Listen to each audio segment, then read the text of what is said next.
පුරුදු වෙන්නලු එක විනාඩියක් ඉවසන්ට.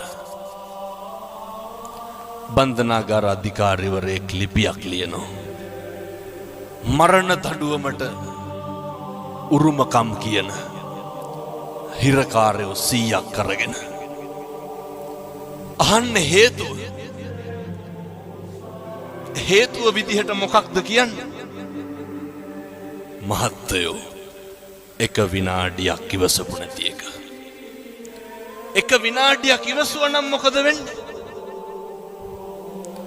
පිහියෙන් අනීද? වෙඩි තියයිද? බෙල්ල කපයිද? නැහැ. අම්මේ තාත්තේ පුරුදු වෙන්න. මේ එකක්වත් අපිට ඕන විදිහට වෙන්නේ නැහැ. බුදුරු කොහොමද පැහැදිලි කරේ? අචින්තිතම්පි භවති චින්තිතම්පි විනස්සති. මේ ලෝකේ කවදාවත් හිතන දේ වෙන්නේ නැහැ. වෙන දේ හිතා ගන්නත් බෑ. එහෙම නෙමෙයිද? ඕක අපි දන්නවනේ. මොකක්ද අපි කියලා මේ ලෝකෙ වෙන්නේ? මේක හැම එකක්ම වෙනස් වෙනවා. නැද්ද? මොකක්ද වෙනස් වෙන්නේ නැත්තේ? දරුවෝ වෙනස් වෙනවා. කියනවා නේද? බැඳ ගමන් පවුල් දෙදරනවා කියලා. එක මේකේ හැටි. මේ ලෝකේ හැම එකක්ම වෙනස් වෙනවා නම් අපි නඩත්තු කරන අපේ ළඟම තියෙන වස්තුව මොකක්ද? අපේ ඇඟ, අපේ ශරීරය නේ.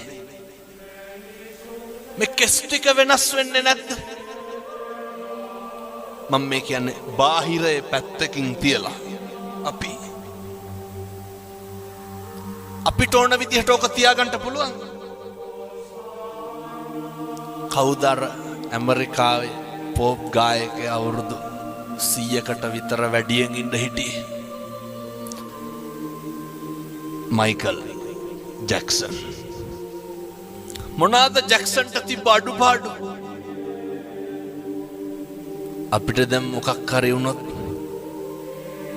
හික් අඩුවට උපරිම යන්න තියෙන. අය මොකෝ දැන් නව ලෝකෙට යන්නේ. ඔය තියෙන එක දාගෙන යනවා. මයිකල් ජැක්සන්ට මොනවාද නොතිබ්බේ? ඇඟේ හැම කොටසක්ම ගබඩා කරලා තිබ්බනේ.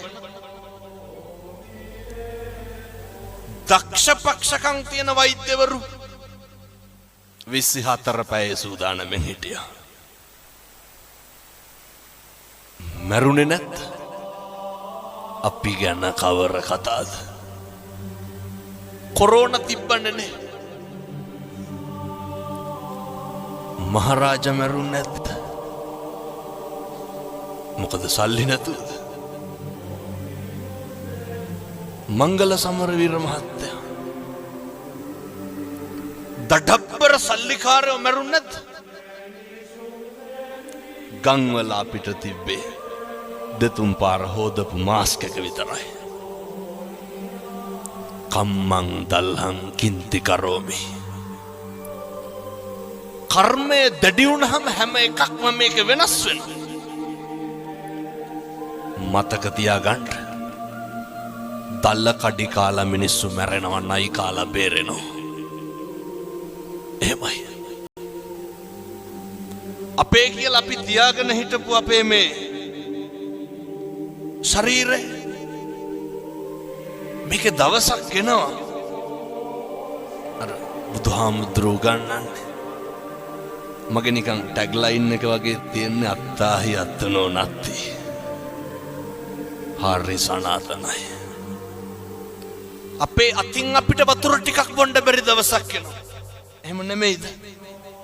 මොනවාද වෙනස් වෙන්නේ නැත්තේ? දරුවෝ වෙනස් වෙනවා. බිරිඳ වෙනස් වෙනවා. පෙම්වතා වෙනස් වෙනවා.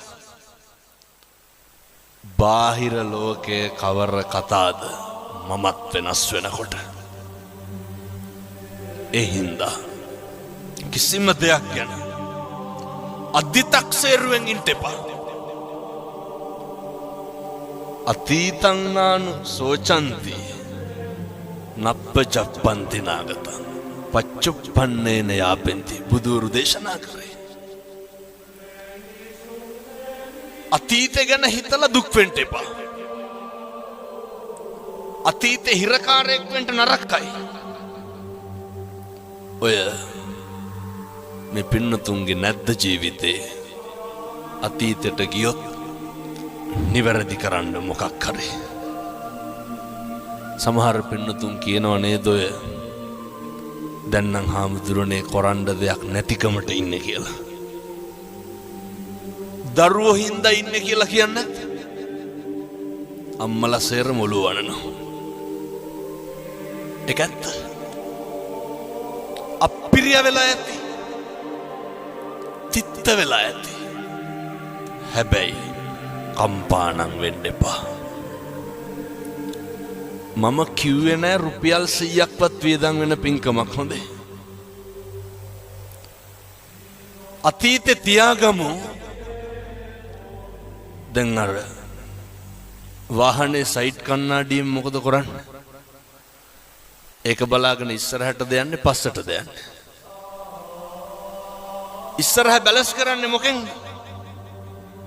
සයිඩ් කණ්ණාඩිය බලලා තමයි ඉස්සර කරන්නේ. අතීතේ බලමු වැරදි හදාගන්න. දැන් මේ මේසේ තියනවා මෙතන. ඇන ටිකක් අරගෙන ගහගෙන යනවා. මට ඕනේ මේ මේසෙට ඇන ගහන කඩතුළු කරන එක. ඇන ගහනකොට මොකද වෙන්නේ? කඩතුළු වෙනවා. කඩතුළු නවත්තන්න ඕනේ. කඩතුළු නවත්තන්න නම් මොකද කරන්නේ? ඇන ගහන එක නවත්තන්න ඕනේ. එහෙමයි කියලා කඩතුළු මකන්න පුළුවන්? බෑ. කර්මෙ පුච්චන්න බෑ. ගෙවන්න ඕනේ. හැබැයි තවත් කර්ම රැස් කරොත් ඒක වැඩි වෙනවා. මේක අද නවත්තගමු. අතීතය ගැන නම් කම්පා වෙන්න ශෝක කරන්න එපා.